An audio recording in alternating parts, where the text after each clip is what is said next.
आशा करता हूं आप सब बहुत अच्छे होंगे। मेरा नाम है सिद्धांत अग्निहोत्री। स्टडी ग्लोस पे आपका बहुत बहुत स्वागत है। NCERT class 11 chapter 21, total 30 chapters है दोस्तों। और क्लाइमेट की हम बात करेंगे, इंडियन क्लाइमेट। देखिए हम बहुत ही अच्छे से इसमें बात करेंगे unity and diversity in the monsoon climate. मैं पहले आपको इंग्लिश में बता दूंगा और एक एक वर्ड को समझाता चलूंगा। Monsoon regime emphasises the unity of India with the rest of the south east Asian region. आपको पता है कि भारत का मॉनसून टाइप क्लाइमेट है, मौसम वर्ड से है जो कि कैरेबिक वर्ड है। तो भारत में भी हमको एक ब्रॉड यूनिटी देखने को मिलती है। देखिए भारत को देखे तो भारत तो डाइवर्सिटी वाला देश है ना। भारत में कहीं पे आपको बहुत ज्यादा बारिश मिलेगी, कहीं पे बारिश ही नहीं हो रही, कहीं पे बहुत ज्यादा ठंड मिलेगी, कहीं पे बिल्कुल ठंड नहीं है कि नहीं। तो आप ये समझिए कि यहां पे भी आपको अच्छी खासी यूनिटी देखने को मिलेगी। The view of broad unity of the monsoon type of climate should not however lead one to ignore its regional variations which differentiate the weather and the climate of different regions of India. Different regions of India में weather climate अलग अलग है। केरल और तमिलनाडु का climate Uttar Pradesh और बिहार के climate से बिल्कुल डिफरेंट है कि नहीं। नॉर्थ ईस्ट का क्लाइमेट उत्तराखंड के क्लाइमेट से एकदम अलग है। तो ऐसा क्यों हो रहा है, ऐसा क्यों बात करेंगे भाई। भारत इसीलिए डेस्टिनेशन है। भारत में आपको जो पूरी दुनिया में जो ज्योग्राफी आपको चाहिए वो सब भारत में आपको मिल जाएगी, और ऐसा हर जगह नहीं है। भारत में आपको रेगिस्तान से लेकर पेड़ पौधों से लेकर हिमालय से लेकर मतलब बर्फ से लेकर बड़े बड़े पहाड़ से लेकर आपको गोस्ट तक मिल जाएंगे। ये है भारत की खासियत, और ये कहीं पे भी आपको नहीं मिलेगा। कहीं पे भी निकल जाइए आपको नहीं मिलेगा। इस समय भारत में 28 स्टेट्स और 8 यूनियन टेरिटरीज हैं। तो क्लाइमेट जो भारत के क्लाइमेट है उसमें काफी रीजनल वेरिएशन हमको देखने को मिलते हैं, विंड्स, टेम्परेचर, रेनफॉल, सब चीज की वजह से। ठीक है। तो अगर गर्मी की बात करें तो राजस्थान में 55 डिग्री सेल्सियस तक टेम्परेचर चला जाता है। वहीं अगर लेह की बात करें तो -45 डिग्री तक चला जाता है। यह चीज है, ऐसा क्यों है देखेंगे। अभी तो वैसे जाड़ों का ही मौसम है। द्रास सेक्टर में जहां पे हमारी आर्मी तैनात है -45 डिग्री तक चला जाता है। तिरुवनंतपुरम में 20 डिग्री से 22 डिग्री रहता है। अगर आप एक साउथ वाले को आप नॉर्थ में भेज दो तो कड़कड़ा जाएगा, बोलेगा अरे भाई हमने तो ऐसा कभी मौसम देखा ही नहीं अपनी जिंदगी में। ठीक है। आपको बता दूं कि हमारी दिवाली सेल, साल की सबसे बड़ी सेल, बिग दिवाली सेल शुरू हो चुकी है। यहाँ पे आपको NCERT courses, combined NCERT courses, NCERT जो एनसीईआरटी का ही चैप्टर है ये। इस बार यूपीएससी में बहुत सारे सवाल एनसीईआरटी से पूछे गए हैं। वो फ्री तो नहीं है लेकिन लगभग हमने फ्री ही कर दिया है। 30% ऑफ, एक्स्ट्रा 30% ऑफ, 90 से 95% तक कोर्सेज पे ऑफ है, तो आप जरूर अवेल कर सकते हैं। तो वही है कि सीजनल वेरिएशंस हमारे यहां होते हैं। 4 सीजन है हमारे यहां। ठीक है। बारिश, गर्मी, सर्दी, वसंत ऋतु, और ये सब हमको देखने को मिलेंगे। तो अलग अलग जगह पे डे और नाइट में टेम्परेचर्स में डिफरेंस हमको देखने को मिलता है। ठीक है। अब जैसे केरल और अंडमान में यहां पे जो डिफरेंस होता है डे और नाइट में ज्यादा नहीं होता है। मतलब अगर जैसे दिन में से 22 डिग्री सेल्सियस है तो रात में 15 डिग्री सेल्सियस हो जाएगा। लेकिन राजस्थान में हमको देखने को मिलता है। देखो होता क्या ना बेटा कि टेरेस्ट्रियल रेडिएशन, मैंने बताया ज्योग्राफी में मैं सब कवर कर चुका हूं भाई, इतने सारे चैप्टर्स पढ़ लिए। अब आई होप आपको ज्योग्राफी क्लियर हो गई होगी। तो होता क्या है कि धरती जितनी ज्यादा गर्मी लेती है उतनी ज्यादा रात में रेडिएट करती है।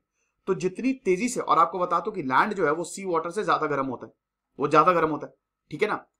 तो हम ये देखते हैं कि जो गर्मी है ना वो धरती लेती जाती है, और जितनी ज्यादा गर्म होगी उतनी रात में वो उतनी तेजी से रेडिएट करेगी। तो जो रेगिस्तान का पूरा पोर्शन है ना वो ज्यादा हीट लेता है, ड्राई रीजन होता है, इसीलिए वो उतनी ही तेजी से रात को रेडिएट करता है। और इसीलिए अगर आप 50 डिग्री सेल्सियस था डेजर्ट में टेम्परेचर हो जाएगा, लेकिन रात में ये 15 डिग्री से 20 डिग्री तक गिर जाता है। इतना ज्यादा वेरिएशन हमको देखने को मिलता है। ठीक है। हमको रीजनल वेरिएशन प्रेसिपिटेशन में भी देखने को मिलता है। जैसे हिमालय पे आपको स्नोफॉल देखने को मिलेगी। अभी स्नोफॉल देखनी है तो जाओ मसूरी चले जाओ, अभी दिसंबर में, दिसंबर जनवरी में नैनीताल चले जाओ, पूरा आपको इतना खूबसूरत हो जाता है वो आसपास का एरिया पूरा सफेद बर्फ की चादर से ढका हुआ, मजा आ जाती है। तो बिल्कुल जाओ, इस बार मैं भी जाऊंगा तो मीटअप रखते हैं फिर से। हालांकि अभी अच्छा मैंने अपना नया चैनल भी खोला है, वहां पे मैं आपको ब्लॉग्स बता रहा हूँ। अभी मैं नैनीताल गया था तो ब्लॉग्स वहां का डाला है, तो आप उसको भी सब्सक्राइब करिए, डिस्क्रिप्शन कमेंट बॉक्स में लिंक है। तो यही चीज है। चेरापूंजी और मासुरीराम में तो वहां पे इतनी ज्यादा बारिश होती है कि क्या बताएं, 1080 सेंटीमीटर तक साल में बारिश हो जाती है। राजस्थान में आपको 9 सेंटीमीटर भी बारिश देखने को नहीं मिलती, मतलब जैसलमेर राजस्थान में पूरा ड्राई एरिया है कि नहीं। तो ऐसे ही आप अगर गैरो हिल्स मेघालय पे चले जाएं तो वहां पे एक दिन में इतनी ज्यादा रेनफॉल होती है जितनी जैसलमेर में 10 साल में नहीं होगी, ऐसा। तो ये रीजनल वेरिएशन हमको देखने को मिलती है। गंगा डेल्टा और कोस्टल प्लेन्स ऑफ उड़ीसा की बात करें तो यहाँ पे बहुत ही तगड़े स्टॉर्म्स देखने को मिलते हैं। आपने अक्सर देखा होगा लो प्रेशर, जैसे अभी भी आपने देखा बहुत बारिश हुई, हालांकि उसके रीजंस थे। तो उत्तराखंड में इतनी बारिश की, ज्योग्राफिकल रीजन ये था, एक तो लो प्रेशर डेवलप हो गया। अब मैंने बताया था कि अगर लो प्रेशर डेवलप होगा तो हवाएं जो है वो ऊपर उठेंगी। अब हवाएं ऊपर उठेंगी, वो बादल बनाएंगी और बादल फिर लैंड की तरफ आएंगे, ठीक है। तो यही हुआ, अरेबियन सी में लो प्रेशर डेवलप हुआ, जिसकी वजह से उड़ीसा में काफी ज्यादा बारिश होती है, साइक्लोन डेवलप होते हैं, स्टॉर्म्स आते हैं, मुश्किल रहता है, ठीक है। तो उड़ीसा में, इधर उड़ीसा, वेस्ट बंगाल जो कोस्टल एरिया है, जो अरेबियन सी और बे ऑफ बंगाल के पास है, वहां जो इंडियन ओशन के पास, वहां पे आपको तूफान देखने को मिलेंगे, है कि नहीं। तो ये चीज है। तो ये डिफरेंसेस हैं, वेरिएशन है क्लाइमेट ऑफ इंडिया में। But climate of India is monsoonal in rhythm, हमारा मॉनसून टाइप ही क्लाइमेट है हवाओं की वजह से। तो भारत में जो क्लाइमेट चेंज कह रहा हूं अभी, तो हालांकि क्लाइमेट चेंज की मीटिंग हो रही है। मोदी जी ने ऐतिहासिक अनाउंसमेंट कर दी कि 2070 तक, अभी तक भारत ने एक डेट नहीं दी थी, लेकिन मोदी जी ने बोला कि 2070 तक हम जीरो एमिशंस कर लेंगे। तो नंबर ऑफ फैक्टर्स हैं जिसको दो ग्रुप में हम डिवाइड करते हैं, ठीक है। एक तो लोकेशन एंड रिलीफ, और बाकी एयर प्रेशर एंड विंड्स। तो दोनों ही फैक्टर को हम एक एक करके जानते हैं। तो आप ये देख सकते हो, ठीक है। इस पे अभी हम बाद में आते हैं। ये तो यहां पे बताया गया है कि कहां पे कैसा वो होता है, लेकिन अभी हम इसको बाद में। जैसे ट्रॉपिकल वेट, ट्रॉपिकल वेट मतलब क्या है, जैसे ये पेनिनसुलर इंडिया जो है, ठीक है, ये ट्रॉपिक्स में आता है। ये वाला पेनिनसुलर इंडिया जो है ना, ये वाला एरिया, ये इतना वाला जो एरिया है ना, ये नीचे वाला, ये ट्रॉपिक्स में आता है। तो जो ट्रॉपिक्स में आएंगे भाई, इक्वेटर पे, मैंने बताया ना कि इक्वेटर ऊपर है ट्रॉपिक ऑफ कैप्रिकॉर्न, नीचे ट्रॉपिक ऑफ कैंसर। तो 0 डिग्री इक्वेटर है, तो इक्वेटर पे सूरज की रोशनी डायरेक्ट पड़ती है, और ऊपर tropic of cancer 23.5 degree north और नीचे 23.5 डिग्री साउथ, वहां पे सूरज की रोशनी बहुत तेज पड़ती है। तो जहां पे सूरज की रोशनी तेज, गर्मी ज्यादा होगी, वहां पे बारिश ज्यादा होगी। तो इसीलिए यहाँ पे बारिश अच्छी खासी होती है, और जहां बारिश होगी वहां पे बढ़िया वनस्पतियां होंगी। तो वेस्टर्न घाट्स है ना ये, ठीक है, UNESCO world heritage site, biodiversity hotspot. तो वेस्टर्न घाट्स हैं यहाँ पे, ये आपका ट्रॉपिकल वेट में आएगा, ठीक है। ये वाला बहुत ज्यादा बारिश होती है, ट्रॉपिकल वेट एंड, अगर ट्रॉपिकल वेट एंड ड्राई की बात करें तो ये वाला नॉर्थ वाला एरिया ट्रॉपिकल, नहीं ये सॉरी, ये पेनिनसुलर वाला एरिया ट्रॉपिकल वेट और ड्राई में आएगा। कलर कोडिंग से आप देख लीजिएगा, इसको हम बाद में मतलब एक एक करके देखते हैं। नॉर्थ ईस्ट वाला, ये वाला ट्रॉपिकल वेट एंड ड्राई में आएगा। तो सबसे पहले तो लोकेशन की बात करते हैं। तो लोकेशन में सबसे पहले लैटिट्यूड आता है। देखिए, आपको पता है कि ट्रॉपिक ऑफ कैंसर, मैंने बताया ना कि एक है इक्वेटर। तो मैं यहाँ पे बड़ी गड़बड़ ये हो गई ना कि मैं कर दिया नहीं होगा, चलो मैं ये है धरती हमारी, ठीक है। ये मैं एक्चुअली माउस से बना रहा हूँ, ये है हमारा, ठीक है। अरे यार सही से नहीं बना, देखिए ये है क्या, रुको, हाँ। तो एक मिनट, ओके। तो ये है आपकी हमारी धरती, ठीक है। क्या मैं कैसी घटिया, चलो अच्छा छोड़ो, ड्राइंग को छोड़ो, ठीक है। ये हमारी अर्थ, ये है हमारा इक्वेटर, ये 0 डिग्री है, ओके। ये हमारा tropic of cancer 23.5 degree north, ये है हमारा tropic of capricorn 23.5 degree south, ठीक है। अब जो ये है हमारा सूरज, ओके। अब देखो, tropic of cancer passes through the central parts of India. ये ऐसे भारत हमारा जो ये वाला है ना, ये यहां पे आता है, ठीक है। ये जो पेनिनसुलर इंडिया है, ट्रॉपिक्स, इन एरिया में जो भी देश आएगा, सूरज की डायरेक्ट रोशनी यहां पे पड़ती है, यहां पे गर्मी ज्यादा होती है। तो अगर गर्मी ज्यादा होगी तो बारिश ज्यादा होगी, ठीक है ना। तो ट्रॉपिक ऑफ कैंसर जो है, it passes through the central part of India in east west direction. Sorry, Bharat ऐसे आता है, ठीक है ना, ये इस तरीके से पेनिनसुलर इंडिया यहाँ पे, एक्चुअली ये नॉर्दर्न हेमिस्फीयर में नहीं, ये इधर से आता है, ठीक है। तो यहाँ पे जो ट्रॉपिक ऑफ कैंसर है, ये सेंट्रल पार्ट ऑफ इंडिया से पास होता है, ईस्ट टू वेस्ट डायरेक्शन से। तो इसीलिए जो नॉर्दर्न पार्ट जो है वो सब ट्रॉपिकल रीजन में ये ऊपर जाता है ना, ये है, ये ऊपर वाला ये इस तरीके से है, ठीक है। ये वाला एरिया जो है ना भारत का, ये वाला एरिया इधर जाएगा और ऊपर वाला इधर। यहां पे मैं आपको बताता हूं, ठीक है।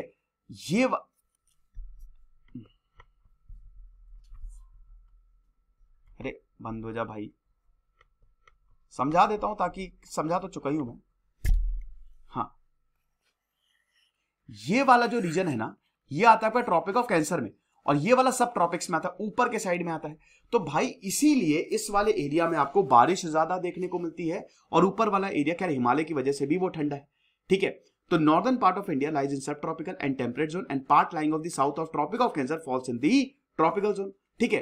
तो इसीलिए tropical zone being nearer to the equator experiences high temperature. मैंने बताया ना कि वहां पे सनलाइट जो है वो ज्यादा पड़ेगी। अब सनलाइट ज्यादा पड़ेगी, गर्मी ज्यादा होगी, तो टेम्परेचर ज्यादा होगा। तो इसीलिए यहां पे आपको ठंडी देखने को मिलेगी ही नहीं इस एरिया में। जैसे अफ्रीका में टेम्परेचर है ना पूरा ट्रॉपिक्स में आता है, वैसे ही आपको यहां पे देखने को मिलेगा, right. So north at the area north of the tropic of cancer, वो इक्वेटर से दूर है, तो इक्वेटर से दूर है तो वहां पे एक्सट्रीम क्लाइमेट कंडीशन इतनी ज्यादा देखने को नहीं मिलेगी। यहां पे आपको जो टेम्परेचर है बहुत ज्यादा देखने को नहीं मिलेगा, ठंड भी आपको एक्सपीरियंस होगी, ये चीज है। तो ये तो लोकेशन हो गया। देन हिमालयन माउंटेन्स, दूसरा पॉइंट, एक तो लैटिट्यूड हो गया, देन दूसरा point Himalayan mountains. Himalayan mountains की बात करें तो भाई ये हिमालय, अगर हिमालय नहीं होता तो भारत एक बंजर जमीन होता। तो हिमालय की वजह से ही हमारा मौसम चेंज होता है। एक तो ये जो भी ठंडी हवाएं आ रही है ना नॉर्दर्न विंड से, जो कोल्ड नॉर्दर्न विंड्स आ रही हैं, उससे हिमालय हमको बचा के रखता है, ठीक है। ये आर्कटिक सर्कल से ऊपर से आती हैं, ये ऊपर से, ठीक है ना, ये आर्कटिक सर्कल से आती हैं, लेकिन हिमालय से टकरा के भारत में नहीं आ पाती, है ना। ये सेंट्रल एशिया और ईस्टर्न एशिया की तरफ चली जाती है, तो भारत बच गया।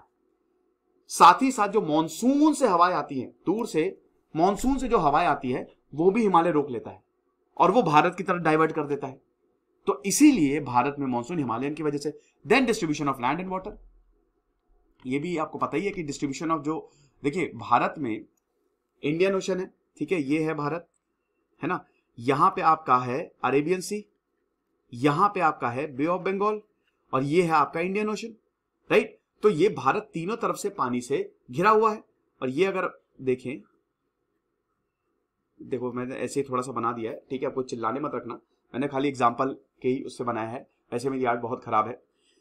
तो इसमें यहां ये तीनों तरफ माउंट ये है, और नॉर्थ में अगर आप देखेंगे इधर पे तो आपको हिमालय देखने को मिलेंगे, माउंटेन देखने को मिलेंगे।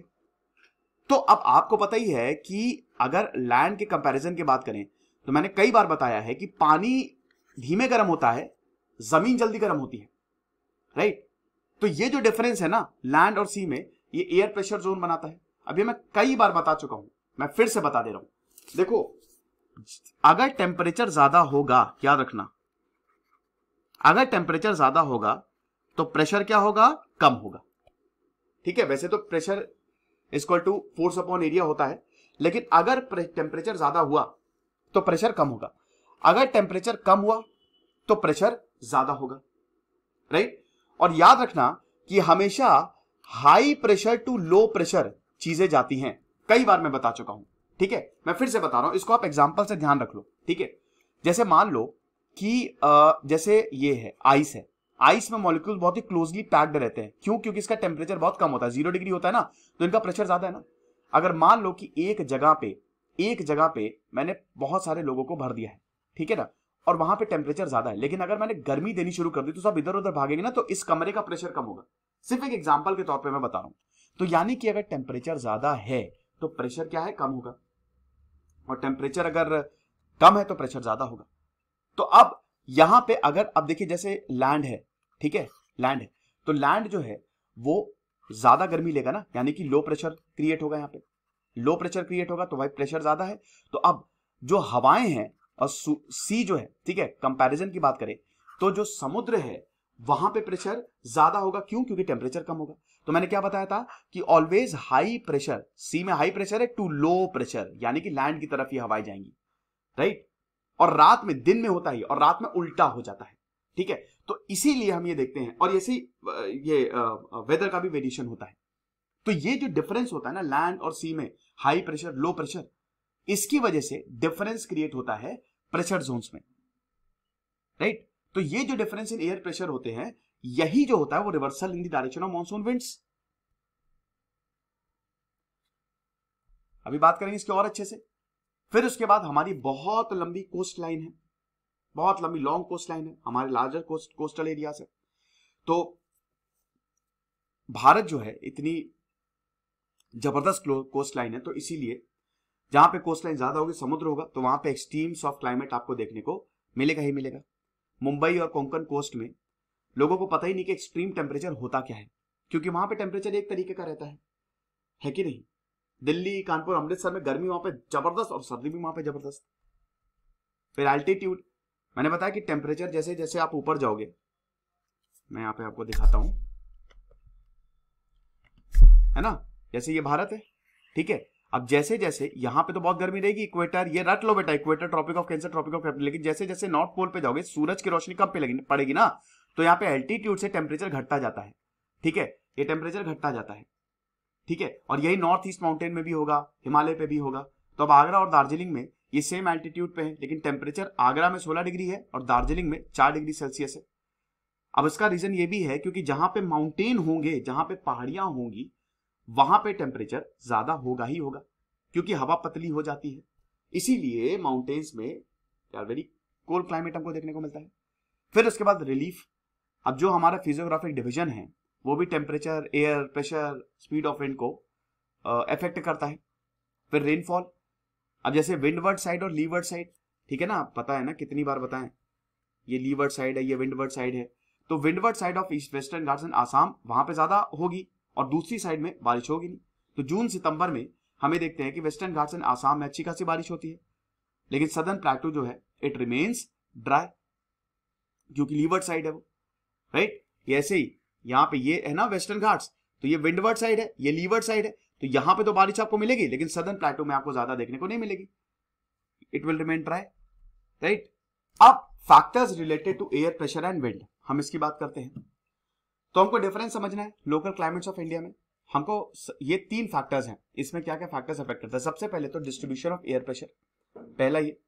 Then upper air circulation caused by factors controlling global weather and inflow of different air mass and jet streams, ये भी अभी हम देखेंगे।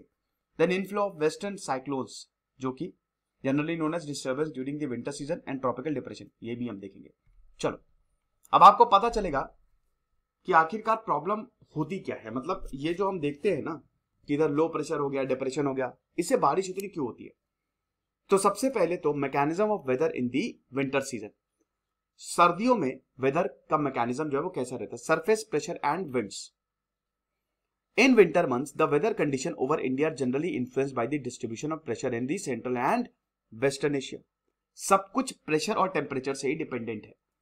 हालांकि बहुत सारे फैक्टर्स है, लेकिन प्रेशर एंड टेम्परेचर ये अगर आप समझ गए, इसमें रिलेशन बैठा लिए तो मजा आ जाएगी।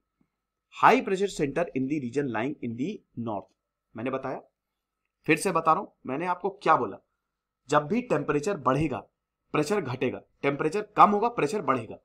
अब आप बताइए कि अगर ठंड है तो प्रेशर बढ़ेगा कि घटेगा। अगर ठंड है, ठंड में टेम्परेचर कम होगा तो प्रेशर ज्यादा होगा ना, तो हाई प्रेशर होगा ना। यहां पे यही बताया जा रहा है कि जो सर्दियां हैं वहां पे weather condition distribution of pressure की वजह से इन्फ्लुएंस हो रही है। तो नॉर्थ में क्योंकि टेम्परेचर घट रहा है तो प्रेशर वहां पे ज्यादा होगा। हिमालय में, एक मिनट मैं इसको पेन को कर देता हूं, हिमालयन रीजन में, हिमालय की बात करें तो वहां पे प्रेशर जो होगा वो होगा ज्यादा। क्यों? क्योंकि वहां पे टेम्परेचर कम है, समझे।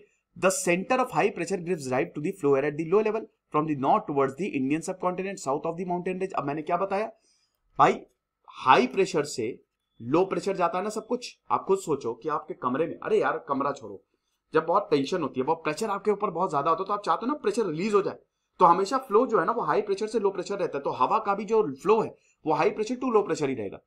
तो अब यहाँ पे हाई प्रेशर कहां पे है, ये जहां पे माउंटेन है, नॉर्दर्न पे, नॉर्थ एरिया में टेम्परेचर ज्यादा है तो वहां पे हाई प्रेशर, टेम्परेचर कम है वहां पे हाई प्रेशर हो गया। अब साउथ वाले पार्ट में, ये जो पेनिनसुलर इंडिया है, यहां पे क्या होगा, यहां पे टेम्परेचर जो है वो ज्यादा होगा कंपेयर टू नॉर्थ, तो यहां पे लो प्रेशर एरिया डेवलप होगा। तो जो हवा है वो high pressure to low pressure ही तो जाएगी ना, समझे। Surface winds blowing out of the high pressure center over the central Asia reach India in the form of dry continental air mass.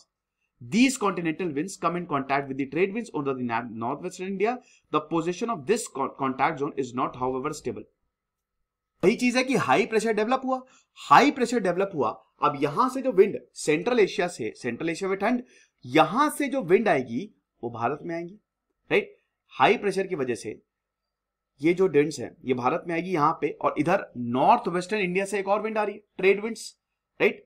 तो यहां से ये दोनों कांटेक्ट में आएगी, जिसकी वजह से जो सर्कुलेशन है वो डिस्टर्ब होगा। साथ ही साथ जेट स्ट्रीम और अपर एयर सर्कुलेशन। देखिए ये जो पैटर्न ऑफ एयर सर्कुलेशन है जो अभी हमने देखा, ये lower level of the atmosphere पे ही रहता है, यानी कि सरफेस ऑफ द अर्थ। अगर आप ट्रोपोस्फियर यानी कि 3 किलोमीटर से ऊपर जाएंगे तो वेरिएशन जो होता है एटमॉस्फेयर में वो थोड़ा सा बदल जाता है, ठीक है ना। हायर अगर आप जाएंगे तो हमको different pattern of air circulation देखने को मिलता है। तो यानी कि ये वाला जो अभी आपने पैटर्न देखा, जो ठंड पड़ रही है यहाँ पे विंड्स की वजह से, ये सिर्फ आपको ये अपर लेवल पे नहीं, अपर लेवल पे कुछ और चल रहा है, ये आपको धरती के बिल्कुल बाजू में ही मिलेगा, मतलब एकदम close to the surface of the earth. तो all of the western and central Asia remains under the influence of westerly winds along the altitude of 913 km from west to east. These winds blow across the Asian continents of latitude north of the Himalaya, roughly parallel to the Tibetan Highlands. मतलब वही है कि यहाँ पे वो करना पड़ेगा, ये आपका हिमालय है, ठीक है, और यहां पे ये वेस्ट टू ईस्ट से ये विंड्स जा रही हैं, ठीक है। अब ये सेंट्रल एशिया जो है it will remain influenced under these winds, ये विंड जो है वो पूरे सेंट्रल एशिया को इन्फ्लुएंस करेगी। और आप समझिए कि 913 किलोमीटर के एल्टीट्यूड पे ये वेस्ट टू ईस्ट जाती है, यहां से जाती है, और ये है आपका हिमालय, ठीक है। अब ये पूरा एशिया को कवर करते हुए, एशियन कॉन्टिनेंट को कवर करते हुए नॉर्थ ऑफ द हिमालय जाती है। अब यहां पे ऊपर तिब्बतन हाईलैंड पड़ता है, तो अब ये जो विंड्स है ये दो में बाइफरकेट होगी, ठीक है, ये दो में बाइफरकेट होगी। इसी विंड को जेट स्ट्रीम बोला जाता है, ठीक है। They are parallel to the Tibetan islands और नॉर्थ ऑफ द हिमालय की तरफ। तो एक तो जाएगी, ये जो तिब्बतन हाईलैंड्स है ये बैरियर है, ठीक है। अब ये बैरियर है, ये रुकावट है, तो ये क्या करेंगे, ये जेट स्ट्रीम जो है ये बाइफरकेट हो जाएगी। एक तो तिब्बतन हाईलैंड के नॉर्थ में चली जाएगी और एक चली जाएगी साउथ में, यानी कि इस तरीके से, जैसे ये आपका हिमालय है, ठीक है, इधर आ जाएंगे तिब्बतन हाईलैंड और ऊपर। तो अब यहां से जो विंड्स आ रही है तो एक तो बाइफरकेट होकर नॉर्थ में चली गई और एक आपकी चली गई साउथ में, यानी कि भारत की तरफ, साउथ ऑफ द हिमालयास, ठीक है। तो ये चीज है, ये जो सदर्न ब्रांच फ्लोज है ये ईस्टवर्ड डायरेक्शन में आपकी जाती है, यही मैं बताने की कोशिश कर रहा था पीछे, राइट। तो ये चीज है, देख सकते हो आप, है ना, ये है ना, इस तरीके का हिसाब किताब रहता है। ये वेस्टर्न जेट स्ट्रीम है, ये बाइफरकेट होकर नीचे जाएगी, ठीक है, ये बाइफरकेशन हो रहा है। आप देख रहे हो कि इंडियन कॉन्टिनेंट में किस तरीके से इनका फ्लो हो रहा है, इंडियन सब कॉन्टिनेंट में। Then western cyclonic disturbance and tropical cyclones. अब वेस्टर्न साइक्लोनिक डिस्टर्बेंस की बात करें, जो भारत में आते हैं ये भी वेस्ट से ही आते हैं और नॉर्थ वेस्ट से आते हैं ड्यूरिंग, यार आपको डायरेक्शंस तो पता ही है ना, अब मुझे डायरेक्शन तो समझाने की जरूरत है नहीं, नॉर्थ वेस्ट ईस्ट साउथ, ठीक है, तो इसमें टेंशन मत लेना, ठीक है। ये वेस्ट ये है ना, वेस्ट, ये ईस्ट हो गया, नॉर्थ हो गया, ये साउथ हो गया, तो वेस्ट से मतलब इधर से, वेस्ट है ना, अमेरिका यूरोप सब वेस्ट में पड़ते हैं, ऐसे समझ लिया करो। तो वेस्टर्न साइक्लोनिक डिस्टर्बेंस जो है वो इंडियन सब कॉन्टिनेंट से आते हैं, फ्रॉम द वेस्ट, ठीक है। ये वेस्ट से बड़ी दिक्कत होती है, साइक्लोनिक डिस्टर्बेंस आते हैं। And the north waste, winter season में ये नॉर्थ वेस्ट से आएंगे, ऊपर से आएंगे, ठीक है, north west originate over the Mediterranean sea and are brought into the India by westerly jet streams. Jet stream का कंसेप्ट समझा, मेडिटेरेनियन सी में यही डिस्टर्बेंस सर्कुलेट होता है, जहां पे डिस्टर्बेंस सर्कुलेट होगा हवाएं इसको उड़ा के ले जाएंगी और ये भारत की तरफ आएगी, आप समझ रहे हो। They are brought into India, यानी कि मेडिटेरेनियन सी में, मेडिटेरेनियन सी के ऊपर ये जो डिस्टर्बेंस है, साइक्लोनिक डिस्टर्बेंस है, ये जनरेट होंगे और जेट स्ट्रीम्स के थ्रू ये भारत की तरफ आएंगे, वेस्टर्ली जेट स्ट्रीम। अब यही है कि अब हम देखते हैं कि नाइट टेम्परेचर में एकदम से इंक्रीज हो गया, नाइट टेम्परेचर जो बढ़ गया, इसका मतलब ये है, तो यही जो चीजें रिवर्स हो गई ना। अब यहां पे देखिए, यहां पे डेवलप होता है लो प्रेशर। मैंने अभी आपको क्या बताया, विंड्स जो है वो हाई प्रेशर से लो प्रेशर में जाएंगे। लो प्रेशर क्यों डेवलप होगा, क्योंकि टेम्परेचर बढ़ेगा, गर्मी आ गई ना तो टेम्परेचर बढ़ेगा। तो ये जो लो प्रेशर है इसको inter tropical convergence zone ITCZ बोला जाता है। ये थोड़ा सा नॉर्थ शिफ्ट हो जाता है, ठीक है, नॉर्थ शिफ्ट होगा 20 डिग्री से 25 डिग्री तक, यानी कि हिमालय थोड़ा सा ऊपर है, हिमालय से हल्का सा नीचे, लेकिन पैरेलल टू दी हिमालयास। ये ITCZ जो है वो नीचे शिफ्ट होगा। अब यहां पे लो प्रेशर डेवलप होगा, तो अब आप समझिए कि जो लो प्रेशर डेवलप होगा इसकी वजह से क्या होगा कि सारी की सारी विंड्स, बहुत सारी विंड्स जो है ये अपनी तरफ आकर्षित करेगा। ठीक है, तो यहां पे ये जो जोन ऑफ लो प्रेशर है ना, it will attract inflow of winds from different directions. ठीक है, तो maritime tropical air mass from the southern hemisphere जैसे ही इक्वेटर को क्रॉस करेगी लो प्रेशर में ही जाएगी। ठीक है, साउथ वेस्टर्ली विंड्स, और यहां पे यही मॉइस्ट एयर जो है इसको साउथ वेस्ट मानसून बोला जाता है। समझे आप? नहीं समझे आप? ये देखिए, ठीक है, ये लो प्रेशर यहां पे ये देखिए ITCZ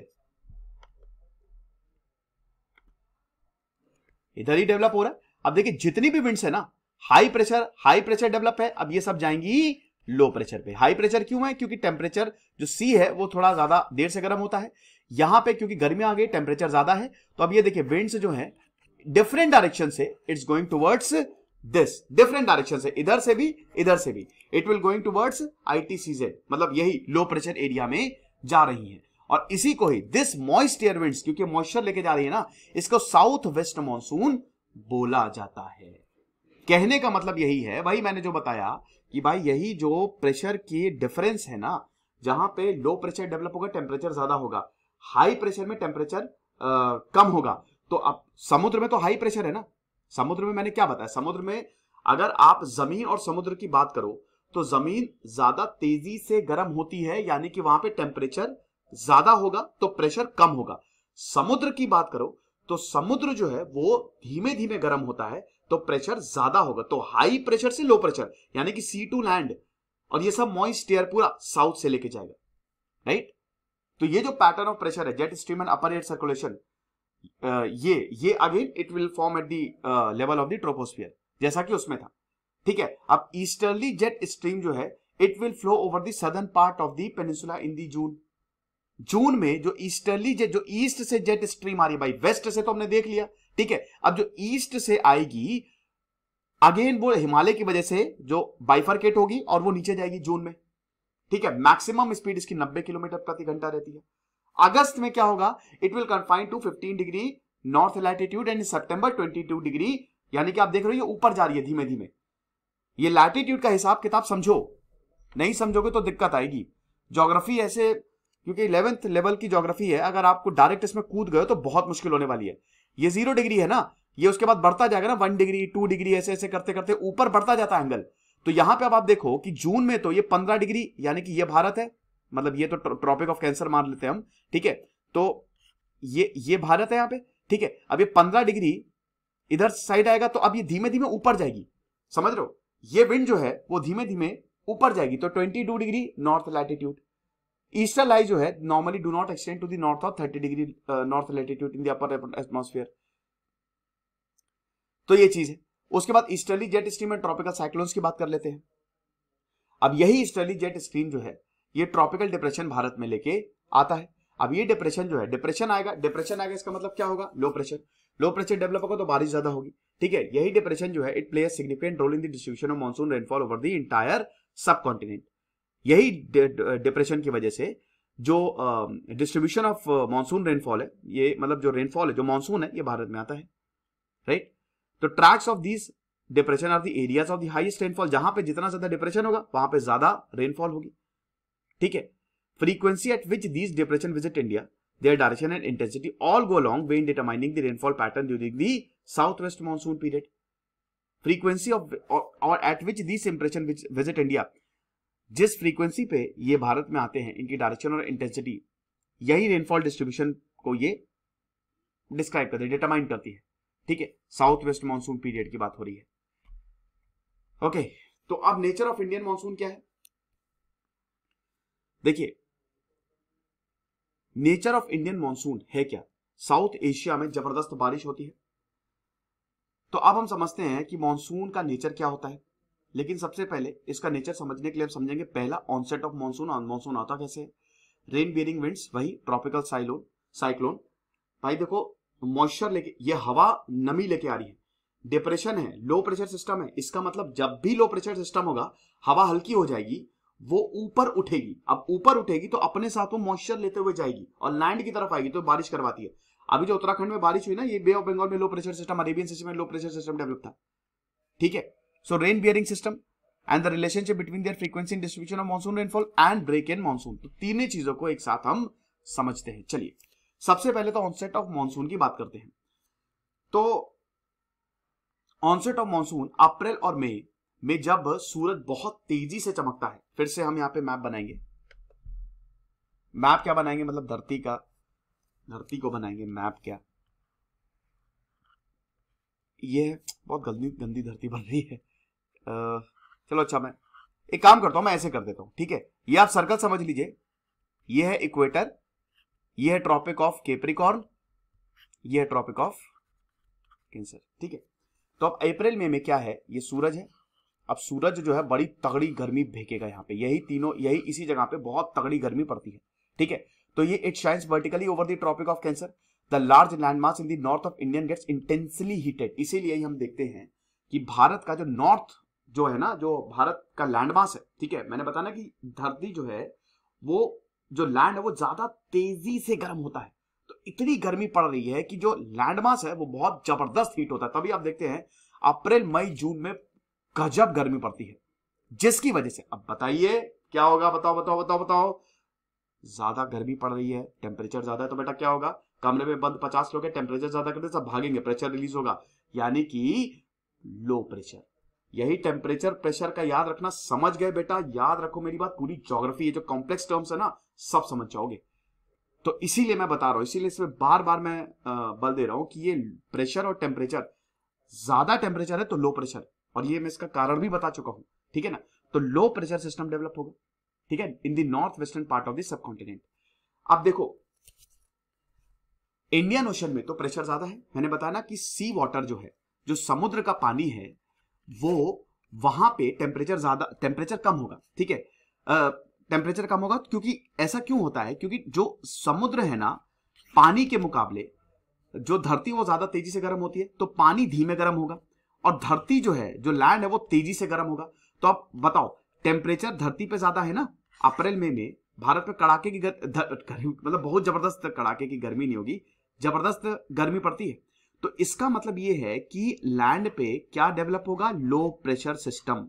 और क्योंकि समुद्र जो है, समुद्र धीमे धीमे गर्म हो रहा है, टेम्परेचर यहां पे ज्यादा है, तो यहां पे हाई प्रेशर सिस्टम। अब ध्यान से बताओ, हवाएं हैं वो high pressure to low pressure जाएंगी ना, मैंने बताया ना कि हमेशा हर कोई कॉन्सेंट्रेशन वो again high pressure to low pressure होता है, राइट। तो यही बता रहे हैं कि जो लो प्रेशर है it will attract south east trade across the equator. यही लो प्रेशर जो है, ये जो ट्रेड है ना, ये जो ट्रेड विंड्स हैं, ये अपनी तरफ इनको आकर्षित करेगी, यानी कि समुद्र से होते हुए विंड्स जो हैं वो जाएंगी साउथ, क्योंकि इधर इंडियन ओशन है ना, इधर बे ऑफ बंगाल, इधर अरेबियन सी है, तो साउथ से होते हुए भारत की तरफ आएंगे विंड्स, साउथ वेस्ट मॉनसून जिसको बोला जाता है, ठीक है। So south west monsoon may be seen as the continuation of south east trade reflected towards the Indian subcontinent after crossing the equator. These winds cross equator between the 40 degree east and 60 degree east of longitudes, ठीक है। तो वही बता रहे हैं कि ये 40 degree and 60 degree east of longitude से होते हुए यहां से साउथ वेस्ट से होते हुए विंड्स भारत में एंटर करेंगी। मैप में अगर होगा तो मजा आ जाएगी, कोई बात नहीं। ऊपर से वही ITCZ का जो शिफ्ट आता है, जैसा कि अभी मैंने बताया, वो भी इसकी वजह से भी जो मानसून है वो हमको देखने को मिलता है। ये लो प्रेशर डेवलप करता है और हर डायरेक्शन से जो विंड्स है वो यहाँ पे आएंगी। ईस्टर्ली जेट स्ट्रीम जो है it sets in 15 degree north latitude, ठीक है। वेस्टर्न जेट स्ट्रीम जब पूरी तरीके से चली जाएगी तब ईस्टर्ली जेट स्ट्रीम आएगी, ठीक है। वेस्टर्ली जेट स्ट्रीम जो है वो ठंड लेके आएगी। अब जब वो चली गई तो ईस्टर्ली जेट स्ट्रीम जो है वो, मैंने बताया ना कि वेस्टर्ली जेट स्ट्रीम क्या थी, फिर से अगर आप कंफ्यूज हो रहे हो तो फिर से देखो, ठीक है। ये वेस्ट से आएंगी, ये तिब्बतन हाईलैंड और हिमालय की वजह से एक तो नॉर्थ में चली जाएगा और एक साउथ में आएगी, ठीक है। ये ठंड में होगा, और इधर ईस्टर्ली जेट स्ट्रीम क्या है वो इधर से आएंगी, अगेन सेम पैटर्न, एक नॉर्थ एक साउथ, बाइफरकेट होंगी, राइट। सो यही ईस्टर्ली जेट स्ट्रीम की ही वजह से responsible for the burst of the monsoon in India. यही ईस्टर्ली जेट स्ट्रीम जो है ये मॉनसून लेके आते हैं, सब हवाओं का खेल है। अब भारत में जो एंट्री होती है साउथ वेस्ट मॉनसून, ठीक है, it sets in over the Kerala, ये केरल से आता है, ये नीचे से आएगा ना, ये भारत है, साउथ वेस्ट मॉनसून इधर से हिट करेगा, ठीक है। तो सबसे पहले केरल में बारिश होती है, क्योंकि केरल सबसे साउथ में ना, यहां पे हिट करेगा, उसके बाद धीमे धीमे ये ऊपर जाता है, मुंबई, कलकत्ता 10 और 13 जून तक, मिड जुलाई तक ये पूरे इंटायर सब कॉन्टिनेंट में बारिश करवाता है। दूसरा पॉइंट, ये तो पहला पॉइंट हो गया ऑनसेट ऑफ मॉनसून। अब हम बताते हैं rain bearing system and rainfall distribution. तो दो रेन बियरिंग सिस्टम हमको देखने को मिलते हैं। जैसे ये है भारत, मैप है, गुड, वेरी गुड, क्या बात है भाई। चलो इसमें बताते हैं, ठीक है। ये है आपका अरेबियन सी, ये है आपका बे ऑफ बंगाल। तो एक तो रेन बियरिंग सिस्टम आपका बे ऑफ बंगाल में देखने को मिलेगा और एक आपका अरेबियन सी, और ये नीचे इंडियन ओशन। ये तो ऑनसेट, ये तो मॉनसून लेके आ ही रहा है। तो पहला आपका बे ऑफ बंगाल में जो कि आपके नॉर्थ इंडिया में बारिश करवाता है, दूसरा आपका अरेबियन सी में जो कि आपके साउथ वेस्ट मॉनसून जो है, तो ये जो बारिश हो रही है, राइट। तो much of the rainfall along the western ghats is orographic as the moist air is obstructed and forced to rise along the ghats. The intensity of rainfall over the west coast of India is however related to two factors: offshore meteorological conditions, position of the equatorial jet stream along the eastern coast of Africa. तो अब यहाँ पे यही बताया गया है कि जो रेनफॉल होती है along the western ghats, it is orographic. Orographic rainfall आपको पता है ना क्या होती है, ठीक है। जैसे ये हवा आई, यहाँ पे बारिश, बादल यहाँ पे बने और इसी साइड में इसने बारिश कर दी। यहाँ पे या तो स्नो या तो बर्फ पड़ेगी या तो रेनफॉल होगी, और उसके बाद तो ड्राई विंड्स है ना, वो इधर चली गई, ठीक है ना। तो ये ओरोग्राफिक प्रेसिपिटेशन होता है, जहाँ पे जो मॉइस्ट एयर है वो धीमे धीमे ऐसे पहाड़ की साइड में इधर साइड ऊपर जाते हैं, यहाँ पे सारी बारिश कर देती है, और उसके बाद फिर इधर साइड से वो कुछ नहीं होता है। तो यहाँ पे जो ज्यादातर रेनफॉल है ये ओरोग्राफिक, मतलब इधर पे ही बारिश हो जाती है, ठीक है। और इसीलिए आप देखते हैं ना कि वेस्टर्न घाट्स ऐसे है ना, यहाँ पे बारिश हो जाएगी लेकिन इधर विदर्भ रीजन में बारिश नहीं होती है, तो यहाँ पे अक्सर बारिश की प्रॉब्लम होती है। तो ज्यादातर western Ghats is orographic and moist air जो है it is obstructed and forced to rise along the western Ghats, क्योंकि वेस्टर्न घाट्स है और इसी के पैरेलल ये हवाएं जाती है, इधर साइड इतनी नहीं आती है, जिसकी वजह से विदर्भ रीजन जो है वो सूखा ही रहता है। तो ये चीज, अब दो फैक्टर है इसमें, ठीक है। जो intensity of the rainfall over the west coast of India, ये जो वेस्टर्न कोस्ट है ना भारत का, भारत के दो कोस्ट है, ये है, ये है, ये आपका वेस्टर्न कोस्ट है, वेस्टर्न घाट्स, ये आपका ईस्टर्न कोस्ट है। तो वेस्ट कोस्ट पे जो बारिश हो रही है, ठीक है, ये डिपेंड करता है पहला मेटेरोलॉजिकल कंडीशन, मतलब वही pressure, air, winds, then position of equatorial jet stream, ठीक है। इक्वाटोरियल मतलब क्या हुआ, जो इक्वेटर पे आता है, इक्वेटर पे क्या आता है, अफ्रीका। तो इक्वाटोरियल, इक्वेटर पे जो जेट स्ट्रीम्स हैं, जो हवा है, उसकी पोजीशन क्या है, ठीक है ना। तो ये चीज है। उसके बाद the frequency of the tropical depression originating from the bay of Bengal varies from year to year. जो ट्रॉपिकल डिप्रेशन होता है बे ऑफ बंगाल में, वो पूरे साल वेरी करते हैं। Their paths over India are mainly determined by the position of ITCZ, which is termed as the monsoon trough. As the axis of the monsoon trough oscillates, there are fluctuations in the track and directions of these depressions, and the intensity and the amount of rainfall varies year to year. तो जैसे ये monsoon trough जो है वो oscillate करता है, ठीक है। crest and trough पता है ना, ये crest मतलब होगा एलिवेशन, trough मतलब डिप्रेशन। ये आपका crest है, ठीक है, ये trough है। अगर इस तरीके का हिसाब किताब, ये ट्रॉ है, ठीक है, तो ये लो प्रेशर एरिया हो गया, ठीक है। ये ट्रॉ, ये डिप्रेशन है, डिप्रेशन यानी कि बारिश ज्यादा होगी। तो जैसे ही ये ऑसिलेशन होता है, जो मॉनसून ट्रॉ ऑसिलेट करता है, तो वैसे ही हमको देखते हैं डिप्रेशन भी कभी इधर कभी उधर, ये भी ऑसिलेट करेगा, ठीक है। इस तरीके से ना ये ऑसिलेशन आप देख रहे हो ना, ये है आपका ट्रॉ ऊपर वाला पार्ट, ये है आपका क्रेस्ट यानी कि डिप्रेशन वाला एरिया। ये डिप्रेशन हुआ ना तो यहां पे बारिश होगी, ठीक है। तो इसीलिए जो इंटेंसिटी है, the amount of rainfall very from year to year. Monsoon में ये ऑसिलेट करता है, ठीक है, मतलब ये ऑसिलेट, जैसे जाड़े में कुछ एरिया में आपको ट्रॉ देखने को मिलेगा, मतलब डिप्रेशन कम देखने को मिलेगा, वहां पे बारिश नहीं होती है, जहां पे ज्यादा देखने को मिलेगा वहां पे बारिश होगी। तो यही चीज है। तो the rain which comes in spell displays a declining trend from west to east. West to east में जैसे ये भारत है, ठीक है, तो वेस्ट में तो तगड़ी बारिश होगी, लेकिन ईस्ट में जैसे जाएंगे, ये है ना, ये देखिए, ये इस तरीके का, ये इस तरीके का, तो वेस्ट टू ईस्ट में हमको डिक्लाइनिंग ट्रेंड देखने को मिलता है over the west coast, and the south east coast में north west over the north and Indian plain and northern part of the peninsula. तीसरा, ब्रेक इन दी मानसून। तो south west monsoon जो period होता है, हमें देखते हैं यहां पे बारिश होती है और कुछ दिन तक बारिश होने के बाद यहां पे बारिश नहीं होती है, इसको कहते हैं ब्रेक इन मानसून। मानसून में थोड़ा सा ब्रेक आ गया। ये जो ड्राई स्पेल्स हैं, they are quite common, rainy season में they are very common. These breaks they are different due to different reasons. क्यों ब्रेक्स होता है? सबसे पहले तो in northern India rains are likely to fail if the rain bearing storms are not very frequent along the monsoon trough और the ITCZ reason. इसका मतलब क्या है? नॉर्दर्न इंडिया में जैसे हमने देखा कि पहले तो बहुत बारिश होगी, फिर बारिश नहीं होती है, फिर बारिश होती है, तो जब बारिश नहीं होगी तो ब्रेक इन मानसून आ गया। तो उसके रीजंस क्या हैं? उसके रीजंस यही है, सबसे पहले तो ध्यान दीजिएगा कि नॉर्दर्न इंडिया में rains are likely to fail, बारिश नहीं होगी। क्यों नहीं होगी? जो रेन बियरिंग स्टॉर्म्स है ना, they are not very frequent, यानी कि जो रेन बियरिंग, जो हवाएं बारिश लेके आती है जिनमें नमी होती है, ठीक है, वो बहुत ज्यादा फ्रीक्वेंट नहीं है। फ्रीक्वेंट है तो बारिश होगी ना, ठीक है। मॉनसून ड्रॉप डिप्रेशन हो गया, लेकिन डिप्रेशन के लिए जरूरी है कि रेन बियरिंग स्टॉर्म्स भी हो, फ्रीक्वेंट नहीं होंगे तो बारिश नहीं होगी। दूसरा है over the west coast the dry spells are associated with drays when wind blows parallel to the coast. वही बात है कि वेस्ट कोस्ट में वही है ना कि ये जो विंड है ये कोस्ट के पैरेलल जाती है, ठीक है, तो इधर कोस्ट में तो बढ़िया बारिश करेगी लेकिन इधर साइड नहीं आ पाएगी, right. So over the west coast the dry spells are associated with days when winds blow parallel to the coast. जब parallel to the coast winds जाएंगी तो इधर साइड नहीं आएगी, जिसकी वजह से मॉनसून में थोड़ा टाइम के लिए ब्रेक आ जाता है।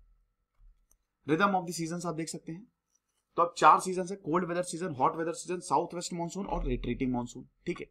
तो कोल्ड वेदर और सीजन टेम्परेचर हम देख लेते हैं। सीजन टेम्परेचर, तो कोल्ड वेदर सीजन जो है ये मिड नवंबर, यानी कि नवंबर से, जैसे अभी नॉर्दर्न इंडिया में ये ठंडी शुरू हो गई है, तो नवंबर दिसंबर जनवरी ये बहुत ठंड पड़ेगी। यहां पे जो टेम्परेचर 21 डिग्री से कम ही रहता है, नाइट टेम्परेचर जो है वो काफी कम हो जाते हैं। 3 मेन रीजन से, पंजाब हरियाणा राजस्थान, ये तो समुद्र से काफी दूर है तो इसीलिए यहाँ पे ठंड होगी ही होगी।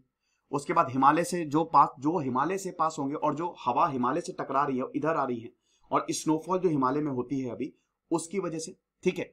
फरवरी में ये जो कोल्ड विंड्स है coming from the Caspian and Turkmenistan, ये भी कोल्ड वेव लेके आती है। देखिए इसमें आप एक चीज ध्यान रखिए, जहां ठंड होगी वहां 2-3 रीजन है, इसको आप रख लीजिए। सबसे पहले तो हवा, जो ठंडी हवा आएगी वो एक रीजन हो गया। दूसरा रीजन हो गया कि अगर वो समुद्र से दूर है तो वहां पे ठंड पड़ेगी। तीसरा रीजन ये हो गया कि अगर मान लीजिए अगल बगल कोई बर्फीली माउंटेन है तो वहां पे ठंड पड़ेगी। अब भारत के जो नॉर्दर्न रीजन है वो इसमें आता है, ठीक है। अब फरवरी में ये देखिए जो कैस्पियन सी से ठंडी हवाएं आ रही हैं और तुर्कमेनिस्तान से ठंडी हवाएं आ रही हैं, ये भी कोल्ड वेव लेके आती है the north western parts of the India. तो ये 3 मेन रीजंस हैं excessive cold in north India. Peninsular में ज्यादा हमको ठंडी देखने को नहीं मिलती, वेल डिफाइंड कोल्ड देखने को मिलती है, ज्यादा सीजनल चेंजेस हमको देखने को नहीं मिलते। क्यों? क्योंकि वो कोस्ट पे है, कोस्टल एरियाज पे है, तो भाई वहां सी का इन्फ्लुएंस है, वहां पे हमेशा नमी रहेगी ही रहेगी। अगल बगल कोई पहाड़ है नहीं, ठीक है, इक्वेटर से थोड़े पास है, मैंने बताया ना ट्रॉपिक ऑफ कैंसर में ये चीज आती है, तो वहां पे ठंड आपको इतनी ज्यादा देखने को नहीं मिलेगी। मैक्सिमम टेम्परेचर 31 डिग्री सेल्सियस, और जून में भी मतलब ऐसे ही रहता है, ठीक है। Pressure and winds by the end of the दिसंबर, अब देखिए 22 दिसंबर की बात हो रही है, तो सूरज जो है it vertically over the tropic of cancer in the southern hemisphere, यानी कि जो सूरज है वो सदर्न हेमिस्फीयर में it shines vertically over the tropic of cancer. अब इसका मतलब ये है कि अगर यहां पे ध्यान दीजिएगा, नॉर्दर्न हेमिस्फीयर में तो ठंडी रहेगी ना, यानी कि हाई प्रेशर कंडीशन जो है ओवर नॉर्दर्न प्लेन हमको देखने को मिलेगी। इसका मतलब यही है, हाई प्रेशर कंडीशन का मतलब ये है कि सनलाइट यहाँ पे ज्यादा हमको देखने को नहीं मिलेगी, यानी कि टेम्परेचर कम होगा तो हाई प्रेशर कंडीशन डेवलप होगी। आई होप ये चीज आप अब तो इतनी बार बोलने के बाद समझ गए होंगे कि जब भी टेम्परेचर कम होगा हाई प्रेशर कंडीशन डेवलप होगी ही होगी। साउथ इंडिया में क्या होगा कि प्रेशर यहाँ पे थोड़ा सा कम होगा, ठीक है ना, तो इसीलिए अब ये again high pressure to low pressure wind जाएगी। तो विंड जो है it starts blowing from north western high pressure zone to the low air pressure zone, ठीक है। तो अब यहां पे नॉर्थ में हाई प्रेशर जोन डेवलप है, वहां से हवा शुरू होगी वो साउथ तक जाएगी, ठीक है, low air pressure zone over the Indian ocean in the south. तो इन्हीं सब की वजह से भारत में जो वेदर है वो काफी ज्यादा प्लेजेंट होता है। कभी कभी कुछ डिप्रेशन आ जाते हैं जिसकी वजह से वेदर खराब हो जाता है। रेनफॉल की बात करें तो winter monsoon do not cause rainfall, ठीक है। विंटर मानसून क्यों रेनफॉल कॉज करेंगे? क्योंकि भाई वो तो लैंड टू सी जा रहे हैं, सी टू लैंड होती तब वहां पे बारिश होती ना, तो वही है कि इनके पास वैसे ही ह्यूमिडिटी नहीं होती है, पहली बात। दूसरी चीज ये anti cyclonic circulation on land, possibility of rainfall from them reduces. तो एंटी साइक्लोनिक सर्कुलेशन जो होता है लैंड पे, इसकी वजह से भी जो पॉसिबिलिटी होती है रेनफॉल वो रिड्यूस हो जाती है। तो इसीलिए विंटर सीजन में ज्यादातर इंडिया के पार्ट्स रेनफॉल नहीं एक्सपेक्ट करते हैं, हालांकि कुछ एक्सेप्शंस है, जैसे नॉर्थ वेस्ट इंडिया में कुछ टेम्परेट साइक्लोन्स मेडिटेरेनियन सी द्वारा हमको देखने को मिलते हैं। भाई मेडिटेरेनियन सी से होते हुए साइक्लोन्स आएंगे, विंड आएंगी, लो प्रेशर सिस्टम डेवलप होगा, साइक्लोनिक प्रेशर डेवलप होगा, तो पंजाब हरियाणा दिल्ली वेस्टर्न उत्तर प्रदेश में आपको रेनफॉल देखने को मिलेगी। प्रेसिपिटेशन लोअर हिमालयाज पे यहाँ पे आपको स्नोफॉल के फॉर्म में देखने को मिलेगी। एवरेज जो विंटर रेनफॉल होती है दिल्ली में वो 53 mm, हालांकि अभी बहुत ज्यादा बारिश हुई थी। पंजाब बिहार में 25 mm से 18 mm तक। Central parts of India, northern parts of, ये तो खाली आप देख सकते हैं कि ये इसमें विंटर रेनफॉल जो है वो ओकेजनली होती है। अरुणाचल प्रदेश, आसाम में, north eastern parts of India, इसमें भी जो रेंज है वो 25 मिलीमीटर से 50 मिलीमीटर तक वेरी करती है। अक्टूबर और नवंबर में जो नॉर्थ ईस्ट मानसून है बे ऑफ बंगाल को क्रॉस करते हुए it picks up the moisture, और उसके बाद ये तमिलनाडु में भी टॉरेंशियल रेनफॉल जो है वो कॉज करता है। Southern Andhra Pradesh, south east Karnataka and south east Kerala. तो आप इसको एक बार पढ़ लीजिएगा। अब उसके बाद हम बात करते हैं हॉट वेदर सीजन टेम्परेचर की। ठीक है, तो हमने नॉर्थवर्ड मूवमेंट देख लिया। ठीक है, तो ये कंसेप्ट्स तो आप समझ ही गए होंगे आई गेस। तो अब यही हॉट वेदर सीजन टेम्परेचर। अब भाई जब गर्मी पड़ती है तो सूरज कहाँ जाएगा? ट्रॉपिक ऑफ कैंसर में, मार्च में ट्रॉपिक ऑफ कैंसर की तरफ जाएगा ना, क्योंकि जो धरती है वो रिवॉल्व कर रही है। तो नॉर्थ इंडिया में टेम्परेचर फिर से बढ़ेगा। अप्रैल मई जून में तगड़ी गर्मी पड़ती है, तो 32 डिग्री से 32 डिग्री सेल्सियस तक। मार्च में highest degree Celsius 38 degree Celsius होता है, मतलब हाईएस्ट टेम्परेचर 38 डिग्री सेल्सियस होता है अप्रैल में। ठीक है, 38 डिग्री से 43 डिग्री तक। ये तो आप ऐसे भी रिलेट कर सकते हैं कि मार्च अप्रैल में कितनी गर्मी पड़ती है। गुजरात और मध्य प्रदेश में 38 डिग्री से 43 डिग्री तक। मई में ये बेल्ट और ऊपर जाएगी, तो नॉर्थ वेस्टर्न पार्ट में टेम्परेचर 48 डिग्री भी हो जाता है। ठीक है, गर्मी तगड़ी पड़ती है मई जून में। फिर उसके बाद साउथ इंडिया की बात करें तो वहां पे ठीक ठाक गर्मी पड़ती है, बहुत ज्यादा इंटेंस नहीं पड़ती है जैसे नॉर्थ इंडिया में पड़ती है। पेनिनसुलर सिचुएशन अगर साउथ इंडिया की बात करें तो इसमें भी ओशंस का काफी मॉडरेट इफेक्ट होता है, क्योंकि ओशंस की वजह से दोस्तों टेम्परेचर इतना ज्यादा नहीं बढ़ता है, क्योंकि एक कोस्टल एरिया के पास है। तो 26 डिग्री से 32 डिग्री सेल्सियस तक टेम्परेचर वहां पे होता है, लेकिन नमी होती है, उमस बहुत ज्यादा रहेगी। वेस्टर्न घाट्स में 25 डिग्री सेल्सियस से कम होता है, क्योंकि भाई ग्रीनरी बहुत ज्यादा है, पूरा हिली एरिया है, एल्टीट्यूड पे है। यहाँ पे आपको बहुत बड़ी बड़ी माउंटेन रेंजेस देखने को मिलेगी। तो ये चीज है। तो daily minimum temperature summer months में वही ठीक ठाक रहता है और 26 डिग्री से नीचे नहीं जाता है। प्रेशर एंड विंड्स की बात करते हैं। Pressure and winds, again temperature का कंसेप्ट मैंने आपको बहुत अच्छे से समझा दिया है। तो गर्मियों में तगड़ी गर्मी पड़ती है, तो अब क्योंकि गर्मी पड़ रही है तो ITCZ जो है वो और ज्यादा नॉर्थवर्ड जाएगा। 25 डिग्री नॉर्थ पे इसकी पोजीशन जुलाई तक आ जाती है। लो प्रेशर मानसून ट्रॉ जो है वो थार डेजर्ट पे आ जाता है, नॉर्थ वेस्ट टू पटना तक और छोटा नागपुर पेट्रोल तक इन द ईस्ट। जो लोकेशन है ITCZ तक, वो surface circulation of the winds को अट्रैक्ट करती है, जो कि साउथ वेस्टर्ली होती है, वेस्ट कोस्ट। अभी मैं आपको समझा दूंगा, बस सुन लीजिए। as well as the along the coast of West Bengal and Bangladesh, they are easterly of the south, easterly over the North Bengal and the Bihar। ठीक है, तो ये आप देख सकते हैं, ये आइसोबार्स हैं बेसिकली, और विंड्स का डायरेक्शन आप देखिए किस तरीके से है। जनवरी, ये तो हालांकि जनवरी है, देखिए इसमें यही बताया गया है कि गर्मियों में क्या होगा। जब गर्मी होगी, अगेन प्रेशर की ही बात है, तो जब गर्मी होगी तो प्रेशर कम होगा, और जब प्रेशर कम होगा तो हर जगह से विंड्स को ये अट्रैक्ट करेगा। ठीक है, तो वही चीज है कि इसमें जो सर्कुलेशन ऑफ विंड्स हैं, ठीक है, ITCZ से जब ऊपर शिफ्ट होगा तो जो क्योंकि लो प्रेशर एरिया वो डेवलप करेगा, और जो सर्कुलेशन ऑफ विंड्स हैं, मतलब जहां से भी विंड्स आ रही है वो यहाँ पे फिर से अट्रैक्ट होंगी। ठीक है, तो वेस्ट कोस्ट से या फिर जो वेस्ट बंगाल से बांग्लादेश इधर से जो विंड्स आ रही है वो भी यहाँ पे अट्रैक्ट होंगी। इनको ईस्टर्ली या साउथ ईस्टर्ली बोला जाता है।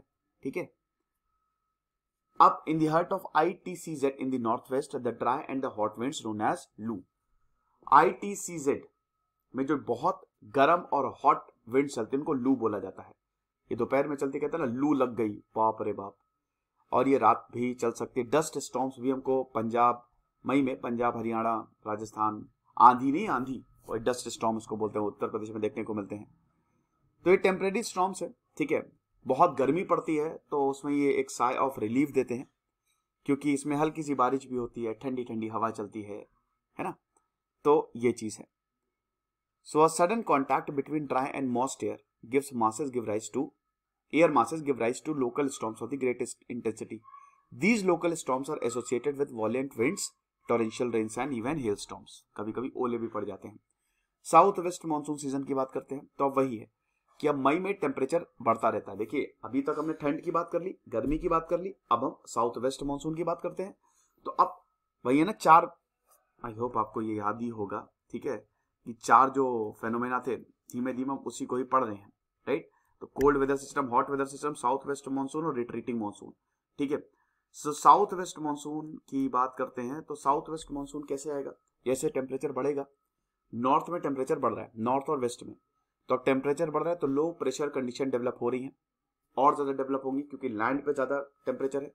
तो अब जून की शुरुआत में ही अच्छी खासी विंड्स को, मैंने बताया ना लो प्रेशर, आप देखिए जो इधर समुद्र है वहां पे हाई प्रेशर है, तो high pressure to low pressure, तो यहां पे जून तक अच्छी खासी हवाओं को ये अट्रैक्ट करता है जो कि सदर्न हेमिस्फीयर से आ रही है, इंडियन ओशन से, सदर्न हेमिस्फीयर से, साउथ से आ रही है ना, इंडियन ओशन से जो ये ट्रेड विंड्स आ रही हैं, ठीक है, इंडियन ओशन से, साउथ से ये ऊपर अट्रैक्ट करेगा, इसीलिए इसको साउथ वेस्ट मानसून बोला जाता है, क्योंकि ये जो है ना ये इधर से आएंगी, राइट।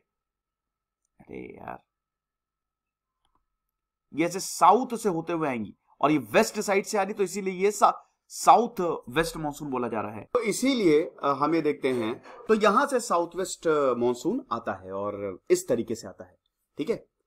तो वही है कि फिर उसके बाद the south east trade winds cross the equator and enter the bay of Bengal, तो उधर से साउथ ईस्ट, जो इधर साउथ ईस्ट वहां से जो ट्रेड विंड्स आ रही हैं, ये बे ऑफ बंगाल से ईस्ट साइड से जा रही हैं, ठीक है। तो ये बे ऑफ बंगाल में जाती हैं और अरेबियन सी में, और then it is caught up, वही है ना कि लो प्रेशर है, भाई देखो तुम जा रहे हो, तुमने लड़ाई देखी, तुम चले गए, ओह माय गॉड, ऐसा ही है यहां पे जितनी भी हवाएं आएंगी ना, ये जो लो प्रेशर बनाया है ITCZ द्वारा, यहां पे सब कुछ अट्रैक्ट होगा, ठीक है। तो वही है, passing over the equatorial warm currents they bring with them moisture in abundance. अब ये विंड जो है ये इक्वेटर से पास होंगी, ठीक है, वहां पे वार्म करंट्स होते हैं क्योंकि सनलाइट वहां पे डायरेक्ट पड़ रही है, तो वार्म करंट्स वहां से पास होंगी तो मॉइस्चर लेते हुए जाती हैं, और जैसे ही मॉइस्चर लेते हुए जाएंगी इक्वेटर को क्रॉस करेंगी, they follow south westerly direction, इसीलिए इनको साउथ वेस्ट मानसून बोला जाता है, नीचे से ऊपर तक, ठीक है ना। आप देख सकते हो ना, ये नीचे से आएगी, इस तरीके से ऊपर की तरफ जाएगी, right. Rain in south west monsoon begins rather abruptly, ठीक है। One result of the first rain is that it brings down the temperature substantially. भाई बारिश होगी तो जाहिर सी बात है टेम्परेचर नीचे जाएगा, तो बहुत गर्मी के बाद जब बारिश होती है मजा आया, और ये मजा मैं सबको देना चाहता हूं, है कि नहीं, तो पूरे भारत को मजा मिलता है। और उसके बाद थंडर स्टॉर्म, लाइटनिंग, ये सब हमको देखने को मिलती है। फिर उसके बाद monsoon first week of June में केरल कोस्ट पे आता है, फिर उसके बाद ऊपर जाता है कर्नाटक, गोवा, महाराष्ट्र, फिर नॉर्थ में, फिर हर जगह ही बारिश करवाता है। डे टेम्परेचर में 5 डिग्री सेल्सियस से 8 डिग्री सेल्सियस का डिक्लाइन होता है। तो इसीलिए मॉनसून जो है वो भारत से दो, एक तो बे ऑफ बंगाल से आएगा और एक अरेबियन सी ब्रांच, ठीक है ना। देखिए साउथ वेस्ट मॉनसून हमने देखा, अब जैसे जैसे ये विंड्स लैंड की तरफ जाएंगी, जमीन की तरफ जाएंगी, साउथ वेस्टर्ली डायरेक्शन जो है वो मॉडिफाई हो जाता है। कैसे मॉडिफाई होगा? By the relief pressure wind द्वारा एंड थर्मल लो प्रेशर। तो इसीलिए मॉनसून लैंड की तरफ कैसे जाएगा? 2 ब्रांचेस के थ्रू, एक अरेबियन सी ब्रांच और एक बे ऑफ बंगाल ब्रांच। चलो अब इनके बारे में हम देखते हैं। तो अरेबियन सी से मॉनसून विंड्स की बात करते हैं। तो भाई जाहिर सी बात है जो अरेबियन सी, ठीक है, से मॉनसून आएगा उसको कहेंगे, मतलब वहां से जो बारिश आए, वहां से जो हवाएं आएंगी उसको कहेंगे मॉनसून विंड्स। अब ये 3 ब्रांचेस में और स्प्लिट होता है। एक ब्रांच जाती है वेस्टर्न घाट्स, मतलब समझ लो कि एक ये अरेबियन, यार ये लोकेशन तो पता ही होगी ना, ज्योग्राफी इतने टाइम से पढ़ रहे हो, इतना तो है ना। ये इधर साइड है अरेबियन सी पाकिस्तान के नीचे, और ये बे ऑफ बंगाल, तो इधर से आएगा ना, तो एक ब्रांच इसकी जाएगी वेस्टर्न घाट्स, ठीक है। तो 1 branch is obstructed by the western Ghats. ये क्या करेंगी? जब ये ऑब्स्ट्रक्ट करेंगी तो भाई इनको तो जगह चाहिए ना, तो ये जो स्लोप होते हैं ना, ये ऊपर जाएंगे ऊपर जाएंगे ऊपर जाएंगी। यस, बताता हूं। ये जैसे ये इधर से हवा आई, ये वेस्टर्न घाट्स है, ठीक है, ऑब्स्ट्रक्ट हुई, तो ये स्लोप है ना, ये ऊपर जाएंगे ऐसे 900 से 1200 मीटर तक ये विंड जो है वो क्लाइंब करेंगी, और उसके बाद ये ठंडी होंगी, और रिजल्ट क्या होगा? जो विंडवर्ड साइड होती है ना, ठीक है, जिधर से ये चढ़ रही हैं, ठीक है, वहां पे ये बारिश करेंगी, लीवर्ड साइड पे कुछ नहीं। तो वेस्टर्न कोस्टल प्लेन जो है, अच्छी खासी रेनफॉल यहाँ पे 250 सेंटीमीटर से 400 सेंटीमीटर तक होती है। वेस्टर्न घाट्स को क्रॉस करने के बाद ये विंड नीचे जाएंगी, और उसके बाद ये गर्म हो जाएंगी, और उसके बाद इसमें ह्यूमिडिटी रहेगी नहीं। तो वही कह रहे, लीवर्ड साइड में रेनफॉल नहीं होगी, राइट।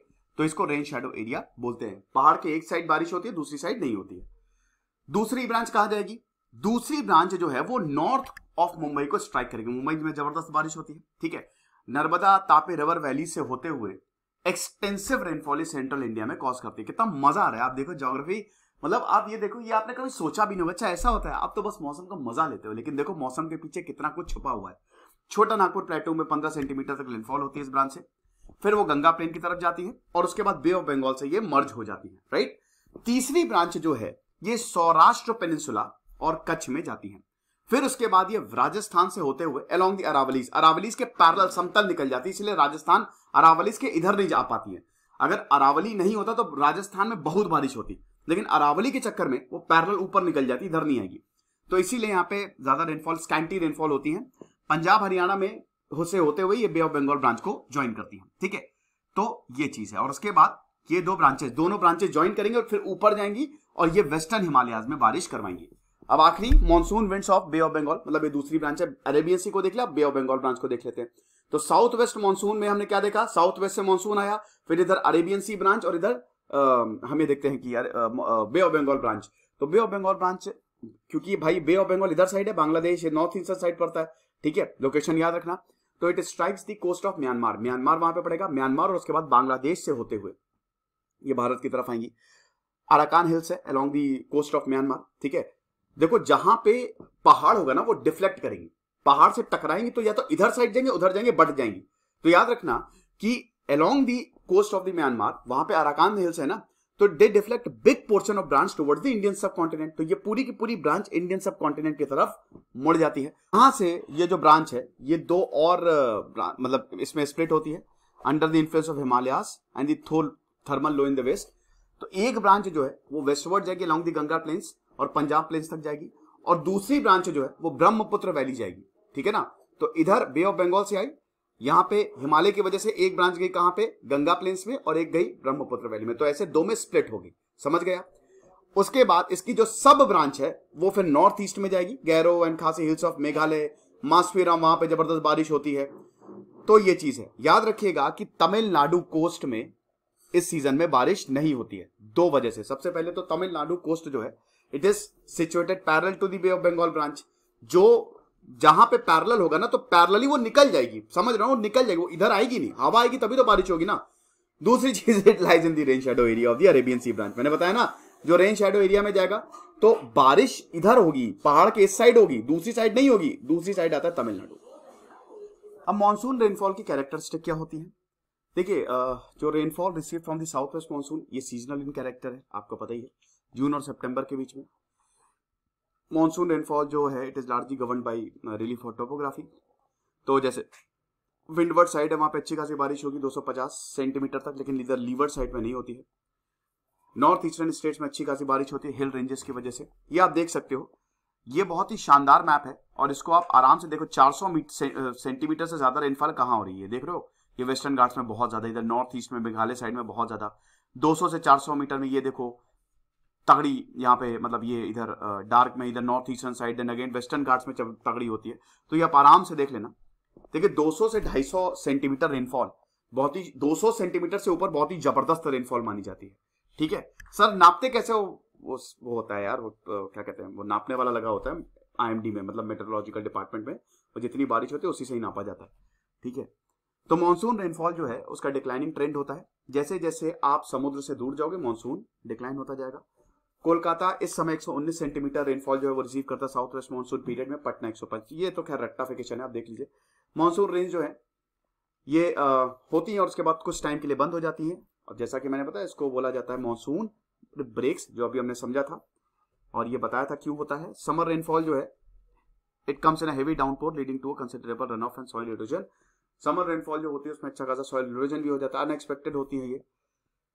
स्पेटियल डिस्ट्रीब्यूशन हमने देखा, ठीक है, देख लिया आपने मैप में, आराम से उसको देख लीजिएगा पॉज करके। और एग्रेरियन इकोनॉमी में मानसून बहुत इंपॉर्टेंट रोल, भाई मानसून तो उससे पूरी भारत चल रहा है, मानसून से बस बारिश से ही पूरी दुनिया चल रही है, क्योंकि उसी से वनस्पतियां हैं, नहीं तो प्रॉब्लम होगी, ठीक है। तो ये चीज है, शुरुआत में रेंस कभी कभी डिले हो जाते हैं, there are delay. Retreating monsoon की बात करते हैं अक्टूबर नवंबर, यही रिट्रीटिंग मानसून है। अब आमतौर पे 17 सितंबर से रिट्रीट मानसून वापस जाना शुरू कर देता है। आप आए हो फिर जाओगे भी, लेकिन ये लेट हो गया अभी, तो इसलिए उत्तराखंड में तगड़ी बारिश हुई है। एंड ऑफ सितंबर आते आते, सितंबर का एंड आते आते साउथ वेस्ट मानसून जो है काफी ज्यादा वीक हो जाता है, क्योंकि लो प्रेशर ट्रॉ जो है वो गंगा प्लेन में they starts moving southwards in response to the southward march of the sun. ठीक है, क्योंकि सूरज का जो वो होता है ना, मतलब सूरज की पोजीशन चेंज होती है, ठीक है ना। तो जैसे जैसे सूरज साउथवर्ड जाता है वैसे वैसे सितंबर का एंड आते आते हमें देखते हैं कि जो लो प्रेशर है वो साउथ जाता है। अभी तो नॉर्दर्न प्लेन्स के था ना, साउथ, वो गंगा से साउथ जाना शुरू कर देता है, ठीक है। उसके बाद फिर मानसून जो है वो वेस्टर्न राजस्थान से रिट्रीट करना शुरू करता है। First week of September Rajasthan, Gujarat, western Ganga plain, central highlands होते हुए ये पूरा निकल जाता है। By the beginning of the October low pressure जो है वो पूरे north parts of the bay of Bengal को कवर करता है, और अर्ली नवंबर आते आते वो कर्नाटक, तमिलनाडु, अब लो प्रेशर होगा तो again high pressure to low pressure, तो विंड वहां पे जाएगा, मानसून वहां से चुपचाप जो है वो नीचे से निकल जाएगा पतली गली से। दिसंबर आते आते जो लो प्रेशर है वो it is completely remove from the peninsula. तो रिट्रीटिंग साउथ वेस्ट मानसून जो है it is marked by clear sky, rise in temperature. तभी आप देखते हैं कि बहुत ही खूबसूरत, जब मानसून रिट्रीट हो जाता है तो फरवरी का बहुत ही सुहावना मौसम होता है, लेकिन स्टिल जो लैंड है इट इज स्टिल मॉइस्ट, आपको नमी देखने को मिलेगी। तो वही चीज है, high temperature, humidity, weather becomes rather oppressive. इसको अक्टूबर हीट बोलते हैं। अक्टूबर में आपको जब मानसून जाने लगता है तो हाई टेम्परेचर, ह्यूमिडिटी भी देखने को मिलती है इसी कंडीशन की वजह से। फिर सेकेंड हाफ ऑफ द अक्टूबर में अगेन टेम्परेचर कम होने लगता है। वेदर जो होता है रिट्रीटिंग मानसून में it is dry in north but it is associated with rain in the eastern part of the peninsula. North में तो ड्राई होगा लेकिन eastern part of the peninsula में बारिश होगी। अक्टूबर एंड नवंबर में होती है यहाँ पे बारिश ईस्टर्न पार्ट में। अब अगर बात करते हैं मंथली सीजन्स की, तो 2 मंथली सीजन होते हैं यहाँ पे 6-6 महीने के। डिस्ट्रीब्यूशन ऑफ रेनफॉल की बात करें तो आप देख सकते हैं 125 सेंटीमीटर के आसपास। एरिया ऑफ हाई रेनफॉल वो देख ही चुके हैं हम कि इधर मेघालय, वेस्टर्न घाट्स में तगड़ी रेनफॉल होती है, फिर धीमे धीमे वो घटती है, वो डिपेंड करता है। वो सब ये सब ऑलरेडी बता चुका, एक तरीके का कंक्लूजन है ये, आप देख लीजिएगा आराम से इसको। मोर देन 200 सेंटीमीटर रेनफॉल ये देख सकते हैं जो डार्क में है, 100 to 200 फिर आप देख लीजिए। नहीं, ये यहाँ पे ये वाला नॉर्थ ईस्ट वाला, वेस्टर्न घाट्स वाला 200 सेंटीमीटर से ज्यादा, 100 से 200। तो एक तरीके का हम कंक्लूजन पार्ट में आ गए हैं। Medium rainfall, area of medium rainfall 100 से 200 सेंटीमीटर कहाँ पे, south parts of Gujarat, Tamil Nadu, उसके बाद उड़ीसा, झारखंड, ये सारी स्टेट्स है। लो रेनफॉल आप देख सकते हैं वेस्टर्न उत्तर प्रदेश, दिल्ली, हरियाणा, पंजाब, जम्मू एंड कश्मीर, राजस्थान, गुजरात, डेक्कन प्लेटू, ठीक ठाक। Monsoon and economic life in India, आपको पता है कि मानसून से एग्रीकल्चर डिपेंड होता है, मानसून पे ही सब कुछ, एग्रीकल्चर हमारा प्राइमरी सेक्टर है। तो 64% ऑफ इंडिया जो है दे डिपेंड ऑन एग्रीकल्चर। और यही है कि भाई मानसून इकोनॉमी के लिए, इकोनॉमिक लाइफलाइन, नदियों के लिए मानसून बहुत इंपॉर्टेंट है, एग्रीकल्चर के लिए मानसून मेन, एग्रीकल्चर के लिए मानसून आएगा, बढ़िया वनस्पतियां होंगी, वेजिटेशन अच्छी होगी, खेती अच्छी होगी। तो इसीलिए हद से ज्यादा मानसून आ गया तो बारिश हो जाएगी, मतलब फ्लड्स आ जाएंगे, लोग डूबने लगेंगे, शहर डूबने लगेगा, तो खतरनाक होता है। तो ये लेक्चर था दोस्तों, आई होप आपको पसंद आया होगा। तो भाई ये है, ये मुझे लगा कि YouTube पे भी अपलोड करना चाहिए। अब आपको कोई प्रॉब्लम नहीं होगी, आप आसानी से समझ जाओगे कि भारत में मौसम कैसे आता है। याद रखना ज्योग्राफी को, ये लैटिट्यूड, एक तो आप इक्वेटर और ट्रॉपिक ऑफ कैंसर और ट्रॉपिक ऑफ कैप्रिकॉर्न, ठीक है, ये जरूर याद रखो। दूसरी चीज ये है कि आप टेम्परेचर और प्रेशर, मैंने बताया ना कि ये जरूर याद रखो। और 3 चीज आपको याद रखनी है, तो थोड़ा लैटिट्यूड से याद रख लो। इसमें 0 डिग्री लैटिट्यूड आसान है, इक्वेटर बिल्कुल बीच वाली लाइन, ठीक है, धरती के एकदम बीच वाली लाइन है वो इक्वेटर है। उसके बाद ट्रॉपिक ऑफ कैंसर और ट्रॉपिक ऑफ कैप्रिकॉर्न, उसको रेफरेंस पॉइंट बना के ना आप आसानी से समझ सकते हो। दूसरा आपको क्या याद रखना है, जब भी ये टेक्निकल ज्योग्राफी ना थोड़ी सी, तो दूसरा आपको याद रखना है कि प्रेशर और टेम्परेचर का जो रिलेशन होता है, कि अगर प्रेशर ज्यादा होगा तो टेम्परेचर कम होगा, इनवर्स रिलेशन होता है। तीसरा आपको याद रखना है कि high pressure to low pressure चीजें जाती हैं, कुछ भी हो, चाहे हवा हो, चाहे मानसून हो, कुछ भी हो, ठीक है। तो ये चीज याद रखिए, आपको ज्योग्राफी आसान लगने लगेगी। Thank you so much.